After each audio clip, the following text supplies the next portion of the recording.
So today is all about empowering a more sustainable future in the ELT classroom. If you see me looking over there, it's because I've got the PowerPoint on that screen. I don't know why I chose it that way around. I just did. And that is a picture of my daughter, who is an empowered young lady. So we're going to look at what we can do to empower our students to have a more sustainable future for everybody. Because if we empower the youth of today, then the adults of tomorrow will make a big difference. So what's on today's menu? We've got some introductions. So that's me and you and that person. And of course, my dog. She's there. She's covered her dignity, which is nice of her. So hello, Estrella. You going to introduce yourself? No, she's not very good at speaking. So we'll start with some introductions. Then we're going to look at the word empower and empowering our students. Often we hear this word so often. It's such a common word that I want to empower this, I want to empower that. But what does it really mean? And how do we really do it? It isn't just a buzzword. It is the most important thing that we have to do as teachers.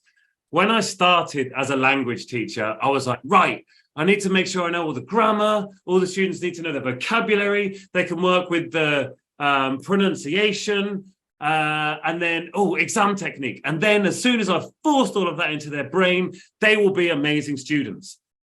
I soon realized that as teachers,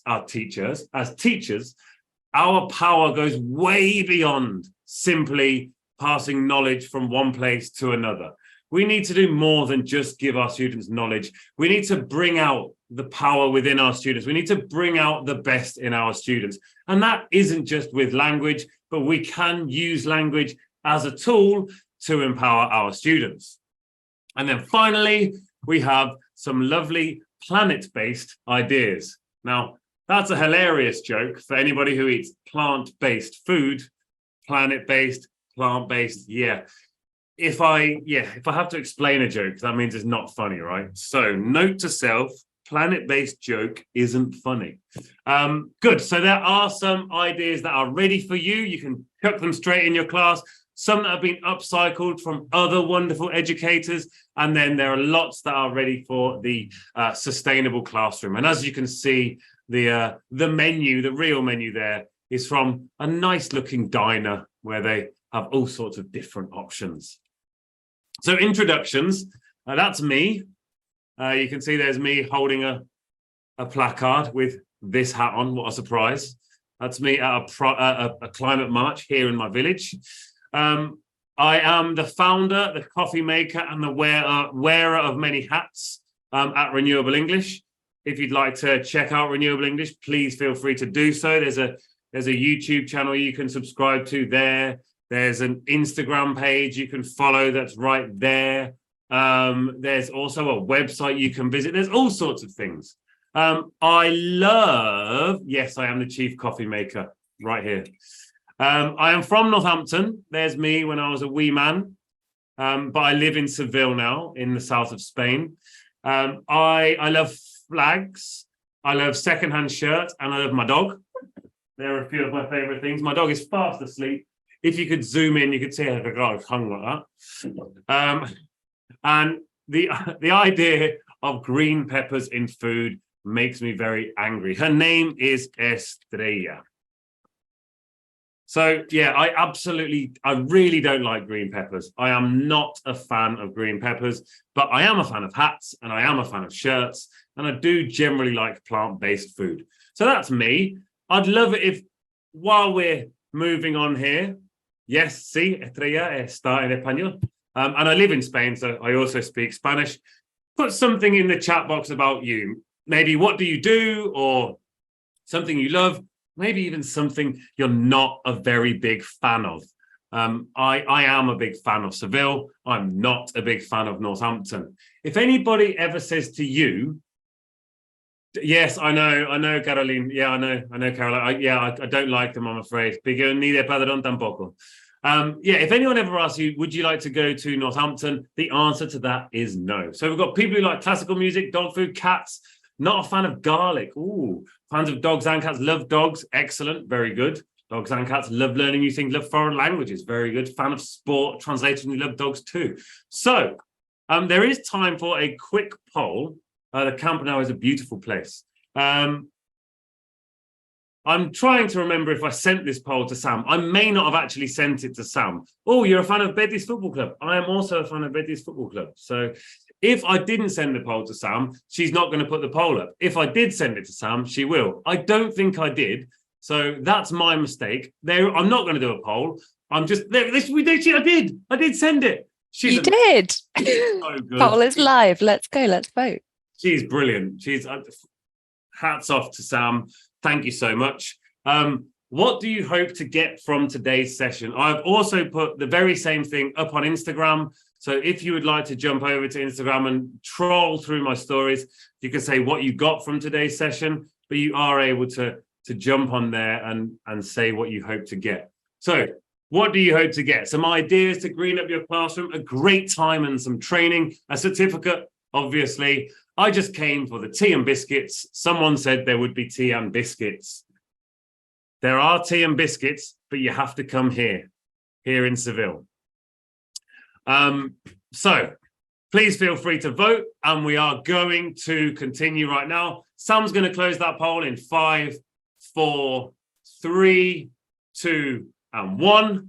There you go. Teresa's made her own tea. That's great news. And the results for the poll will soon reveal themselves, I'm sure. Here we go. Some ideas for the classroom are very good. To green up your mind in the classroom is a strong winner there. We've got great time and some training. There were a few people here for tea and biscuits. I apologize. I cannot provide you with tea and biscuits. Luckily, Teresa made her own. So let's jump into today's session. Here was the poll. I don't know why I went back again. How to empower your students. It's more than just a buzzword. It is way more than just a buzzword. So I'm going to stop sharing my screen now. I'm going to jump off here and I'm going to jump over here so we can all, I hope everyone can still see me. I hope I'm still in your vision. So let's look at empowering our students. So empowering is giving power, basically, but I don't like to think of it as giving the power to our students. I like to think of it as bringing the power from within our students, allowing the students to find their own power and look for what is good in them and what is good in the world. And we can do this with absolutely anything with our students. So the first step, there are 3 basic steps to this one. And the first one is to listen. It's so easy as teachers to kind of think that we know everything. I remember when I finished my degree and I finished my training certificate, and I was just like, I know everything now. It's brilliant. I'm just going to get into the class and I'm going to force it into their heads. But do we know what's best for our students? Do we know what our students want? Do we know what our students' passions are? We need to find these passions. The only way to find our students' passions is to listen to our students. We cannot give them their passions. We cannot make them passionate about things that they are not going to be passionate about. One of the reasons I started Renewable English was course books were severely lacking in the ability to empower our students towards the environment. Every unit was about the polar bears that were dying, or things that were unrelatable to our students. We need to stop and listen to our students to find out what they want to learn about and how we can empower them as well. So that's the first step. Listen to what they're going to do. So, for example, unrelated to the environment, maybe your students tell you that they've got a football match at the weekend. Maybe your students tell you that they're going to their cousin's party at the weekend. Fantastic. So listen to your students, take that on board, actively listen. And encourage your students. I hope you win at this match. I hope you have a great time in your match. I hope you have a wonderful time at your party. Or let's say they've told you they're going on a litter pick, something a bit more environmental than a football match. So your students say, I'm going on a litter pick. You say, great, that's wonderful. You're listening. When you're on the litter pick, come back, tell me what you're going to do. How many people are you going on the litter pick? Where is this litter pick going to happen? That's an amazing thing that you're doing. Tell us when you come back on Monday how many pieces of litter you found. And then the third and probably most important part of empowering our students is to amplify what they have said. So you're not only standing there, you're not only listening to them tell you about their football match, their tooth that's going to fall out, their cousin's birthday party, the litter pick that they're going on. You're amplifying that message. You're coming to the class and you're saying, hey, everybody, did you know that Ali collected 3,000 pieces of litter this weekend? Or you ask your student, they come up to the front of the class and they amplify these ideas. They share these ideas. So this idea of listen, encourage, and amplify is a great way to empower your students. I heard another two very recently, and they are respect and nurture. So we could even turn this acronym into LEARN. So listen, encourage, amplify, respect, and then nurture. This was something I only discovered the other day from the wonderful Heidi Penn, who I did a podcast with my daughter. These extra two on the end of the acronym. So start off, make sure you're actively listening to your students. Ask them what they're passionate about. Ask them what they care about. Encourage them to do those things. Maybe you have students going on climate marches. Encourage them to do what is right. Encourage your students to question authority, not fight authority, not go out there and spray paint the front of every Starbucks they see because that's capitalism and capitalism is bad. We don't encourage that. Obviously, we don't encourage law breaking. We do encourage peaceful protest, perhaps. We do amplify what our students are doing. I certainly do. It's up to you to judge what you think would be best. So make sure your students feel heard. Make sure your students can see that you care, and then make sure your students keep taking those steps to continue to amplify that message. So let's say, again, I'm going to jump back over to the PowerPoint now. I'm going to get rid of all of these so you can see my face in the corner all over again, and you don't have to only see my ugly mug taking up your whole screen. So here is basically what I've just said. Let's look at this litter pick. They go on the litter pick. You share that litter pick with the class. You share that litter pick with other students. You share the idea that they're going on a litter pick. You encourage them. You say, that's great. This is very good. What you're doing is a good thing. You are helping. And then you amplify that message. How do you amplify that message? You can work on posters in your classroom. You can work on a podcast. You can encourage your students to make a video and post it on TikTok. You can encourage them to share all over the world. There are so many different things that you can do. And as Alexandra Blake says, these 3 steps are crucially important. Listen to our students, then encourage them to do their passion and have support to amplify their methods. So remember, Leah, R is, of course, for respect. And then N is for... But the LEARN acronym is not mine. It's from Heidi Penn. It's a great one. I hadn't worked on respect and nurture, but I do believe that it would be a wonderful way, a wonderful addition to this when empowering our students, because once you amplify the message, you do, of course, nurture that message. You do nurture what they are saying and what they are doing as well. Good morning, Lima in Peru. I hope you are doing well in Lima, a beautiful city, a wonderful place to be. So, remember, when we talk about empowering our students, it isn't just a buzzword. It isn't just one of those things that we drop in and we mention. It's something that has to be nurtured. We have to continue to do it. And it isn't us giving them power. We don't give that power to the students. They bring the power out from within. We encourage it to come out from within because our students hold this power. And it doesn't have to be about an environmental issue. It can be about environmental issues, obviously. Sorry,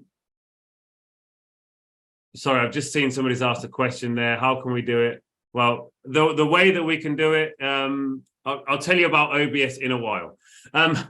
It's so important to make sure we are continually empowering our students. As I mentioned, it doesn't have to be about the environment. If it is about the environment, then that makes me happy, which is great.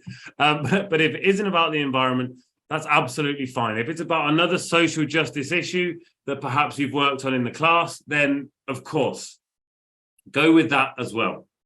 So there's the first part, the first section, all about empowering our students. And I want you to keep this idea in the back of your mind, in the side of your mind, in whichever part of your mind you want to use, keep it there while we're looking at a few different ideas that we can take into the classroom. I like to call them planet-based hacks. But there is one thing I'd like to say that, what Leticia says, I completely agree with. I'm not going to say that. But there is one thing I'd like to say. There is no hack to saving the climate crisis. There is no one solution. I see a lot of people online saying the answer to the climate crisis is this. And it's like, well, that's not the answer. There are so many different answers. There are so many answers to the climate crisis. We have to listen to all of them. We cannot just take an idea that one is the answer. We can't only say that net zero is the answer, because we still need to think about biodiversity.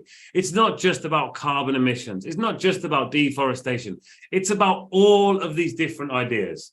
So these ideas are not going to save the planet, but they are going to do one thing. And there's one thing that everybody is in control of. I am not in control of the climate crisis. I do what I can. I work as hard as I can to try and make a difference. I'm not in control of it. There's never going to be a time that what I do controls the climate crisis. I'm not powerless, but I am not an all-powerful being. However, the one thing we are in control of is our mindset.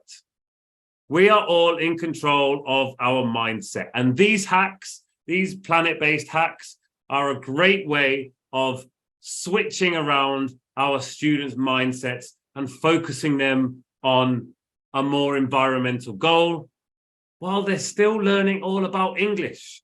Because one of the big barriers that I come up against is, how is it relevant? How is the climate crisis relevant to English? Well, if you're teaching it in English, suddenly it becomes relevant, because guess what? The climate crisis is linked to absolutely everything you do. Everything you do. Every page you turn in the textbook, all of it is linked to the climate crisis. If you're talking about fashion, if you're talking about sport, if you're talking about transport, if you're talking about travel, every single thing is linked to the climate crisis. So you can easily take 1 minute or 2 minutes in your classes to look at what is happening with the climate crisis. So without further ado, that's the second time I've said that today. Let us continue. It does concern everybody. You're absolutely right. So here are some low prep games and routines. Now, these are the things, these are the reasons I go to webinars. I go to webinars so I can leave that webinar with my next class planned, something that I can take away, shove it in my pocket, and then throw it up on my interactive whiteboard, my chalkboard, whatever kind of board you're using, you can use this. So, numbers and big ones. I know when I was learning Spanish, I'm still learning Spanish. I'm always learning Spanish. Numbers was something I wasn't great with. I got to about number 100 and then I stopped there, and I kind of forgot that there were other huge, enormous numbers. So higher or lower is a wonderful activity for you to play with your students for high numbers. For example, I'm going to ask you, how many hectares of land do you think have been turned into desertification, not turned into? Has there been desertification on? Oh, wow, my English is great today. Good job, Harry. Good languaging. Yeah. How many hectares of desertification have there been so far this year? Put it in the chat box. I will tell you higher or lower. Too many. Correct, Jimena. A lot. Yep. Great numbers there, everyone. I'll give you a clue. I'm going to flash it up onto the screen. I'm going to take it away. So how many? How many? Higher than 1 million. Very good. Higher than 2 million. Unbelievable. Higher than 3. That's for sure. Higher than 1,000. Keep going up. Keep going up. Up, up, up. Higher. 20 million. Lower than 20 million. Lower than 20 million. Lower than 20 million. Lower, lower, lower than 20 million. Lower than 20 million. Lower, lower. 10 million. Lower than 10 million. Lower than 11 million. Lower than 15 million. 18 million, lower than 18 million, lower than 18 million, 5 million, higher than 5 million, higher than 5 million, higher than 5 million, 8 million, bam, there you go. I'm going to give you 8 million. There you go. 8,365,097. So that will have gone up since we started speaking, obviously. But this is something I like to put on the board at the start of the lesson. I even do this with my 7-year-olds. I ask them to guess a nice big number. We work on it together. We have a look. We show them the amount of desertification there has been, or the amount of deforestation, or the amount of soil erosion. We write it up on the board. And then at the end of the lesson, we go back to the website. We have a look there, and it's www.worldarmiters.info. And that's where you can find all of this information. It's not a hyperlink there because I don't know why I didn't press space.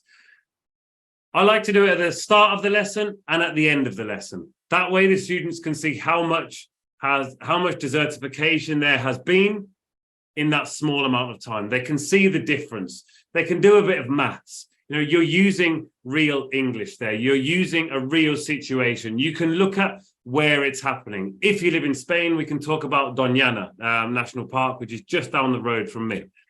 There are so many things that you can connect this to in real life. We can then talk about what could they do to reduce that. When you talk about deforestation, the first answer is always go paperless.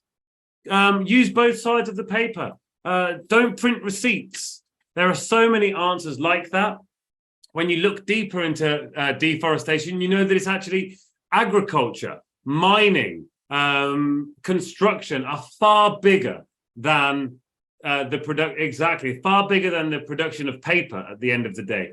You know, so people will say, oh, I'm going to use less toilet paper, but I'm going to continue to eat many steaks a day, when, you know, the amount of land that is taken because of that is much greater. So it leads to curiosity as well.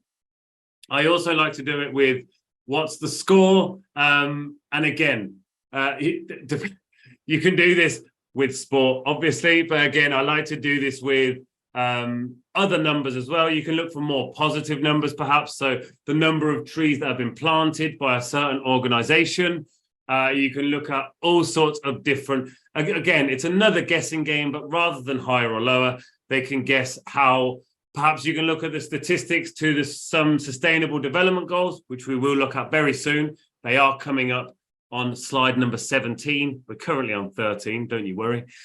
So you can guess how different countries are doing, how close different countries are to achieving certain goals, and look into it in that way. And it's a great way of practicing numbers, because we don't practice numbers, but you can have 7-year-olds know how to say 25,486,066,307. Students can say that. It's just a matter of practice, and it doesn't take long to practice it. So you are learning about the environment and you are learning English at the same time. Everyone's a winner. Next up, words of all different shapes and sizes. So I'm going to jump across to my internet, which is somewhere over here, and I'm going to show you. Oh, you don't need to see that. That's the wrong thing. Where has it gone? There we go. It was open all along. So a nice board race. You have 2 different teams in the classroom. It's a great way of recycling vocabulary. And you can say to your students, come up to the board and write a different word for every single letter. It doesn't have to be an environmental word for every letter, but it's a great way of reinforcing those difficult words. Perhaps you could put desertification. What is desertification? That's when land goes from being fertile to no longer being fertile and basically turns into a desert. Exactly. And you say to your students, whoever gets the longest word gets the point. This looks to me like word building from all sorts of different examinations where you have to find different word families. That's an interesting idea, Harry. It certainly is, because you can then look at the different words that come out. So team 1 might say elephant. The second team knows elephants. That's longer. They get the point. Neurodiverse. Great word. Well done, that team. Neurodiversity. even longer. Virtual, virtually. It's a great way of practicing suffixes and plurals and regular verb endings. It's a wonderful way of building, so they always go with ice cream. Why not go with ironic or ironically? There you go. They've goes for one. And innovation. There you go. A great one for I. And if one person said innovation, then the other person could obviously go in with innovations. Chin, chin, chin. So there are all sorts of different things you can do. I used to do this with capital cities because I was obsessed with capital cities until I realized there were so many words that we came up with that we would come across that were very difficult for our students to understand. This would be a great way. Respectful, very good. And then from respectful, we go to respectfully. And it's a great way of playing. Oh, look at that. Dilthia, very good. I like it. And it's a great way of, you can then turn it into word tennis. So if you go with a nice word like govern, you can go to governments, you could go to governing, you could go and switch it that way. If you want to add something to the start as well, you do what you want with it. This is the best thing with teaching ideas. We can take them and we can develop them in our own way. That's how I play this game. It's a great warmer for your class. It's a great way of reviewing language. And it's a super fun way to get them all pushing and fighting and running to the board at the same time. It also works in a virtual classroom if you have a digital whiteboard. Virtual whiteboard, sorry. Got carried away with my singing there. So let me just make this disappear.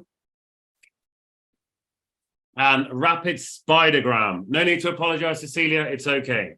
A rapid spidergram, it's as simple as it sounds. You put the word up on the board. Environment, and the students come up and they connect any word that they associate to that word on the board. So we put environment, earth, pollution, animals, trees, plants, whatever they want that they feel is connected to that word. And that way your whole class is sharing their ideas.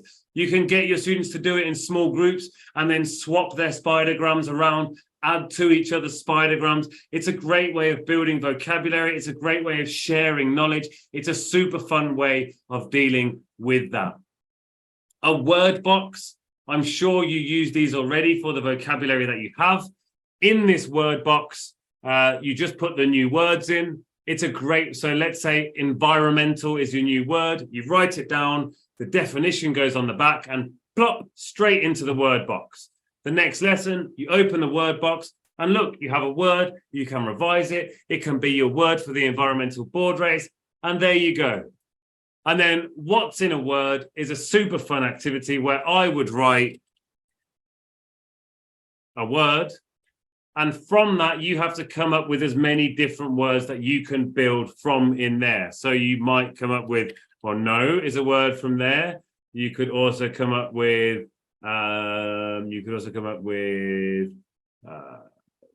all sorts of other things that I can't think of right now because I just put a word in there. What other words can you come up with? It's a race. How many other mentor? Nice. Iron. Look at that. It's a way of them looking within the word and finding other things within the word. Envy. Brilliant. Now, the next one, it's all about the end of your lesson. Draw connections to what you've taught about. So, for example, there is always a lesson on food. There is always a lesson on food. At the end of your lesson, I like to get my students to write a 2-minute tweet. I know this is now irrelevant because it's now called X. Sorry. You could just get them to write an Instagram post or something. Get them to write a tweet that relates the lesson to the environment. So you don't have to spend the whole lesson saying, oh, animal agriculture is terrible for the planet. You can teach what is in the book. You can teach what is in the lesson. But then at the end of the lesson, get them to think critically, 21st century skills, critically think about what they've taught in the lesson. There are lots of links between food and the climate crisis. What we eat has an impact on the planet. The planet also has an impact on what we eat. We need to take our time to think about what we eat and what we don't eat. Waste. They don't have to actually do them on X or Twitter or Instagram. You just call it a tweet and they write it in their book. That's the best thing about it, is they don't, exactly, it's a takeaway from the class. But the way, if you frame it as being a tweet or as being something from Instagram, they're more likely to do it. The best thing about a tweet or an X is that it's only 240 characters. They don't have to write that much. You're saying to them, you've got 2 minutes, you've got up to 240 characters, use those 2 minutes to reflect on what we've learned and how what we've learned affects the planet. It's a wonderful way to end the lesson. And the last one is, where's the SDG? We're going to look at the SDGs in a minute. So if you don't know the SDGs, they are the Sustainable Development Goals. And these SDGs are ways of having a more sustainable planet, basically. And I get my students to look in the book and see what they think is the SDG that is connected to that lesson. So, for example, food, well, of course, no poverty would be connected to that SDG 1. SDG 2, no hunger. Climate action would also be connected to it. SDG 13, SDG 14 and 15, life on land and life underwater, both would be connected. So they're your super simple, easy things that you can chuck into the classroom. Some short-term and one-off projects are stuff like the SDGs. What can we do with these wonderful SDGs that are one of the most amazing frameworks that we can use as teachers? Well, we can make posters. What is your favorite SDG? What is the SDG that you feel most connected to? So maybe you have a student who loves sport. Well, they love sport. Maybe they want to talk about gender equality. They can look at what happened at the Women's World Cup. They can look at how that is shaping the way the world is today to move away from such a horribly misogynistic society. Maybe that could be connected to good health and well-being. All of these different ideas are great things that they can have as a poster. Put that poster up on the wall. Encourage, listen, and amplify. Put that poster on the wall, get them to talk about it, get them to share it.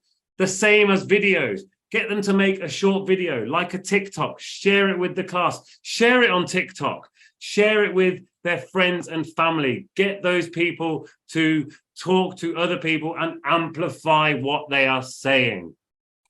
And then research projects. Have a look at what the world is actually doing to achieve these different SDGs. What are they actually doing? What are different countries doing to make that? I saw a statistic recently that that extreme poverty is reducing. Well, extreme poverty is $1.20 a day. Yes, not to be confused with STDs, very good. $1.20 a day. That's how extreme poverty is defined. I don't know how anybody could live on $1.20 a day. It's absolutely impossible, if you ask me. $1.20, it's ridiculous. It doesn't even bear thinking about. So how we can say we're moving away from poverty is absolutely ridiculous.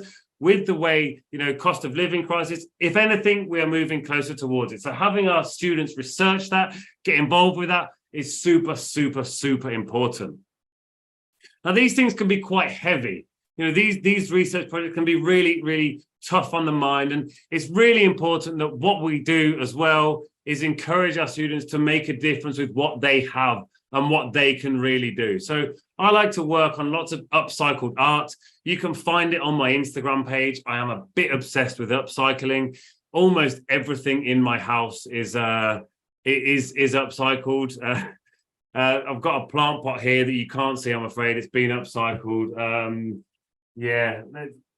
If you can see on the wall there's an old vine that we turned into a fancy looking decoration, which isn't actually that fancy because I'm not that handy. Not my hat. This is one of the only things that I've ever bought for myself. And I bought it from a local hat maker to encourage the local economy. So this is a workshop I did with my students last year. We talked all about animals, and then I got them to bring in their recycling from home. And from that, they built their own animals. And you can see there, they've made a penguin that is crying and covered in plastic, and a turtle that has the whole world on it with lots of different microplastics. These students were 10 years old. They're 10 years old and they are that informed, they are that connected, they are that like stuck on these ideas. In the background, you can see another project that you will see very shortly. It's propagating different ideas. Thank you very much. So these different projects, you can make games, you can make art, you can make toys, you can make plant pots, which you will see very, very soon. Now, another thing you can do is go litter picking. I don't know if anybody has ever heard of Alicia Waters Galan. She is my daughter. She also has a litter picking campaign. She is trying to pick up 1 million pieces of litter from the environment. And in an effort to do that, she is hoping to raise awareness about plastic pollution. And the great thing is with this, you can learn so much vocabulary. While you are picking, you can look at what are these different items of plastic? Where did they come from? Where are they going?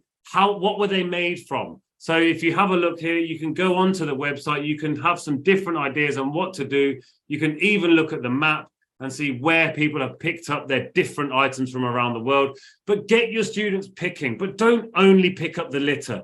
Don't only go out there and pick up different pieces of plastic. Talk about that plastic. Look at the plastic. Look at the different places they've come from. You have lots of new vocabulary there. You've got bottles, you've got straws, you've got paper cups that isn't plastic, obviously. It's all sorts of different things. So on the map, you can see all of the different places that have been picked. You can put your own pin on the map. Do get on there. Do share what you're doing. Do let other people see what you're doing. If you don't download the app, it's fine. You can just share with 1 million litter pick hashtag.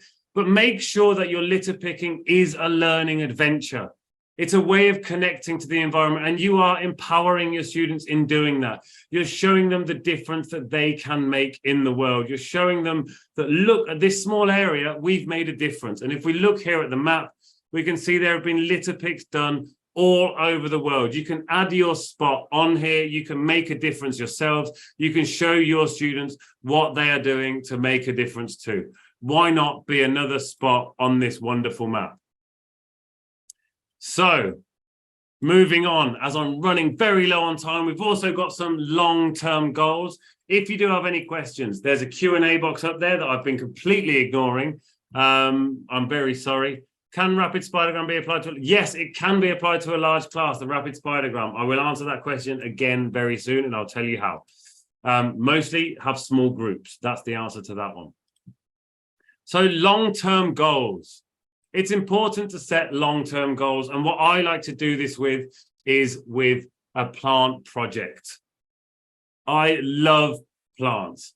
This is the mother plant, I like to call it. This is the plant I have in my office, and I propagate the leaves from this and I bring them into my classroom. You can see in the background there some propagating going on as well. Here's one of the babies that came from this.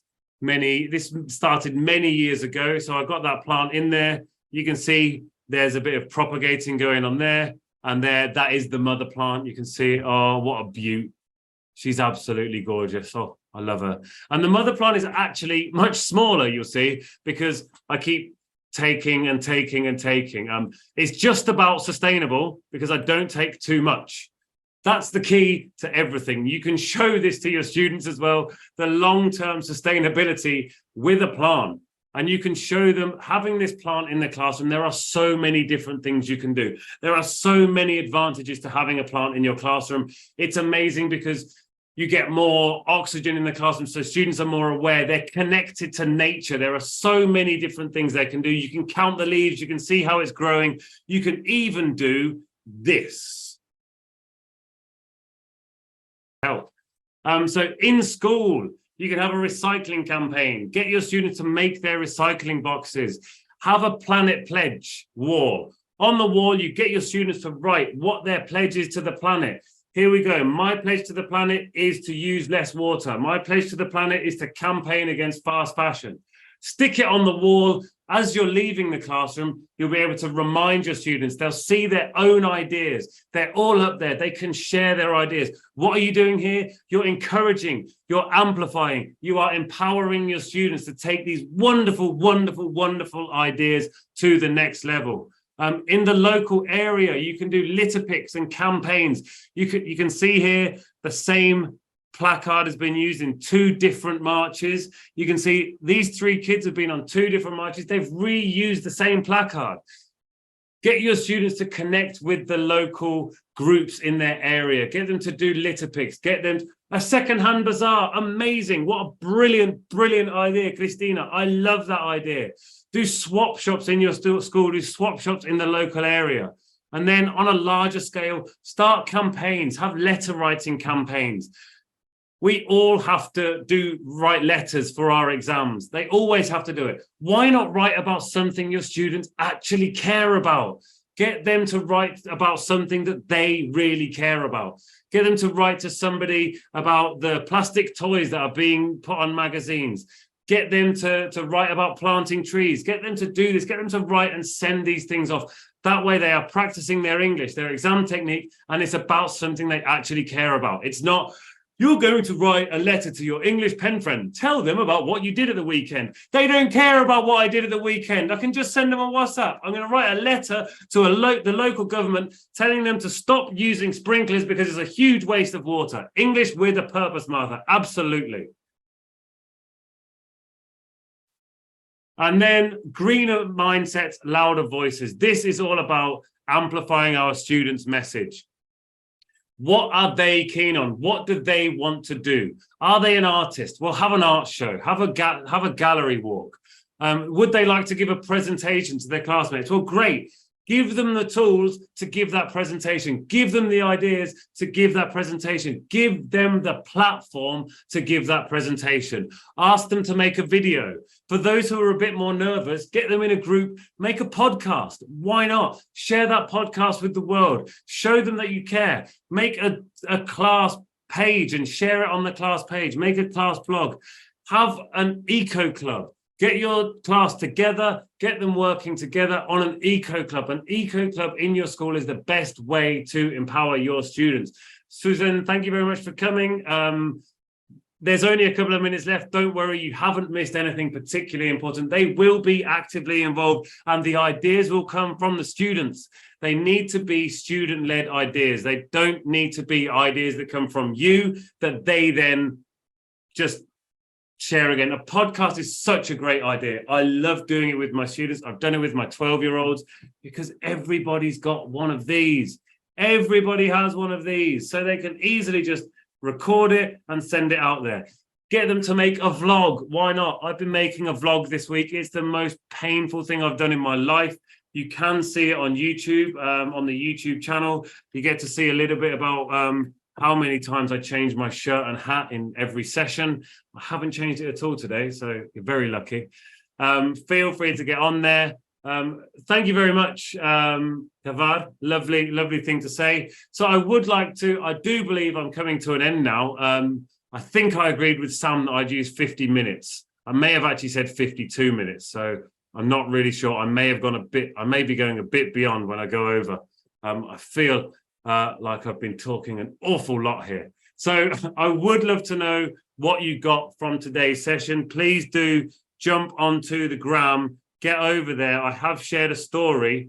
So please do jump over to my story, the last story there today, and do tell me, what did you get from today's session? You can see me there.